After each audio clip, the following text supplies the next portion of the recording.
Bueno, hola. Yo soy Emiliano, les voy a dar una clase hoy de Aristóteles. Lo primero es que Aristóteles es un pensador súper difícil y súper prolífico, es decir, escribió muchísimo, y eso significa que es imposible dar una clase de Aristóteles en 2 horas o en 4 horas. Entonces lo que yo voy a hacer no es darles una clase realmente de Aristóteles, sino voy a intentar darles los 3 o 4 puntos fundamentales que tienen que saber de Aristóteles, pero evidentemente no va a haber mucha profundidad, ¿no? Voy a empezar a darles una serie de datos que en realidad no son muy importantes, pero igual está bien que lo sepan.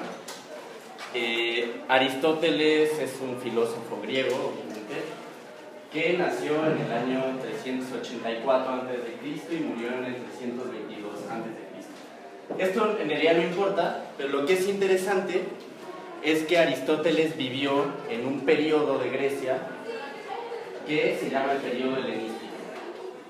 Y esto es interesante porque todo lo que nosotros sabemos de Grecia, más o menos, o sea, todo nuestro imaginario de lo que es Grecia viene del periodo helenístico. O sea, el periodo helenístico en Grecia es cuando Grecia se convierte en la civilización que nosotros conocemos hoy, ¿no? Es decir, el Partenón, toda la mitología, Platón, Aristóteles, etc. Todas estas grandes figuras de Grecia suceden en este momento. Entonces, Aristóteles es muy importante porque fue protagonista de esta época, ¿sí? Otros datos importantes: fue maestro de Platón, fue alumno de Platón, ¿sí? Por casi 20 años, y fue maestro de Alejandro Magno. ¿Sí saben quién es Alejandro Magno? Sí. Bueno, esto a mí me parece interesante porque hoy los filósofos y la filosofía son como una disciplina medio dejada de la mano de Dios, como que muchos filósofos está la figura como de que los filósofos son medio fracasados, etc. Pero en este momento Aristóteles fue el maestro de Alejandro Magno, que conquistó como la mitad del mundo. Entonces es importante porque él le dio clases a la figura política más importante de la época. O sea, es como si el consejero de Obama hoy fuera filósofo. O sea, era muy importante. Es imposible dar una clase grande a Aristóteles porque Aristóteles escribió muchísimo. Es decir, Aristóteles escribió como 200 tratados, escribió sobre lógica, sobre biología, sobre física, sobre teatro, sobre los animales, sobre el alma. Es decir, escribió muchísimo. Entonces es imposible dar una clase de él en 2 horas, ¿no? Aristóteles además es un autor muy importante en la filosofía porque fue un autor muy apropiado por la tradición. Es decir, todos los filósofos desde 300 años antes de Cristo hasta hoy estudian a Aristóteles. Aristóteles es el primer filósofo que ves y es como la piedra angular de la filosofía, ¿sí? O sea, nuestra imagen del filósofo así, el barbón que piensa sobre el ser y es sistemático, esa es la imagen de Aristóteles. O sea, lo que nosotros entendemos que es un filósofo, eso es Aristóteles, es el filósofo como Aristóteles, ¿no? Y es muy apropiado, es interesante porque pues en realidad es muy apropiado y es muy importante, no tanto por lo que escribió él, que sí es muy importante, sino porque el pensamiento de Aristóteles da para interpretarlo de muchas maneras distintas. Es decir, hay una interpretación de Aristóteles que es de izquierda, otra que es de derecha, otra que es religiosa, otra que es atea. Por ejemplo, Marx, ¿sí saben quién es Marx? Marx es muy aristotélico, ¿no? Y también Santo Tomás de Aquino, que es como un gran padre de la iglesia, es súper aristotélico también. O sea, el pensamiento de Aristóteles sirve para interpretarlo de muchísimas maneras y eso es súper rico en un autor, ¿no? Entonces, muchos autores modernos, incluso actuales, retoman mucho Aristóteles. Otra cosa muy importante, antes de entrar ya al tema de Aristóteles, es que Aristóteles mismo es un pensador que apropia muchas cosas de otros pensadores. Y esto es muy chido, la verdad, a mí me gusta mucho. O sea, Aristóteles en todos sus libros siempre menciona quién pensó las cosas que él pensó antes que él. Y esto, aunque no lo crean, es muy raro. O sea, es muy raro que un autor mencione de la versión de los vencidos, digamos. O sea, Aristóteles siempre menciona quién pensó esto, siempre dice son unos idiotas, se equivocaron todos antes que yo, pero los menciona. Y esto es muy importante porque muchos filósofos y muchos autores los conocemos únicamente porque Aristóteles los mencionó en sus libros. Ahora, todo esto presupone que Aristóteles escribió muchas cosas muy chidas, etc. Ahora, todo lo que nosotros conocemos de Aristóteles no lo escribió él. Y esto es muy importante saberlo. O sea, todos los textos aristotélicos, si ustedes van a Gandhi y compran un libro de Aristóteles, eso no lo escribió Aristóteles. O sea, eso, lo que tenemos, la mayoría de los textos que tenemos son apuntes de clases de sus alumnos.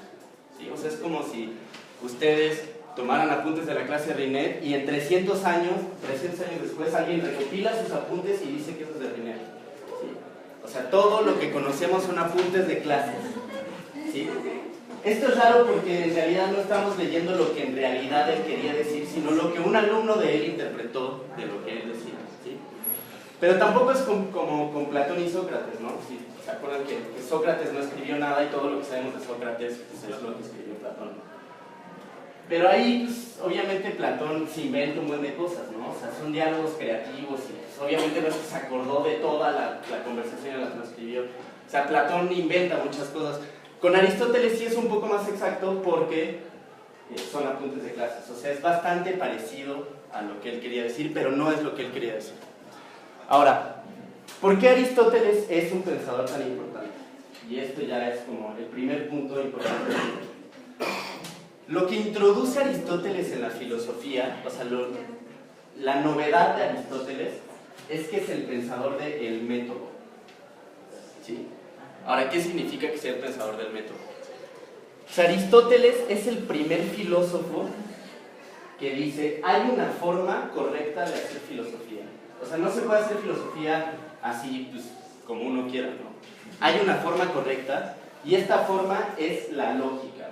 ¿Sí? O sea, Aristóteles introduce la lógica en la filosofía. Él es el primero que sistematiza cómo se debe hacer filosofía. O sea, esto es más interesante de lo que parece. ¿Por qué?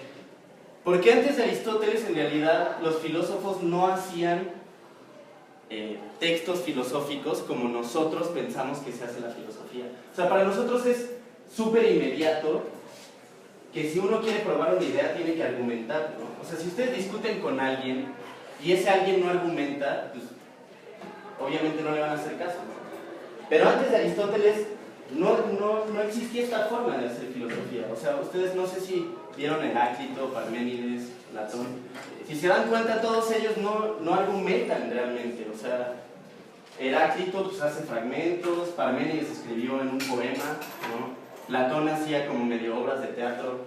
O sea, Aristóteles es el primero que dijo hay que hacer filosofía de una manera correcta, que todos la puedan entender y que sea lógica, que sea argumentativa. Es decir, si yo quiero probar algo tengo que dar argumentos. Y esto es súper loco porque Aristóteles es el primero. O sea, antes de Aristóteles no se pensaba así la filosofía. Para nosotros es súper inmediato, pero antes de Aristóteles no era así.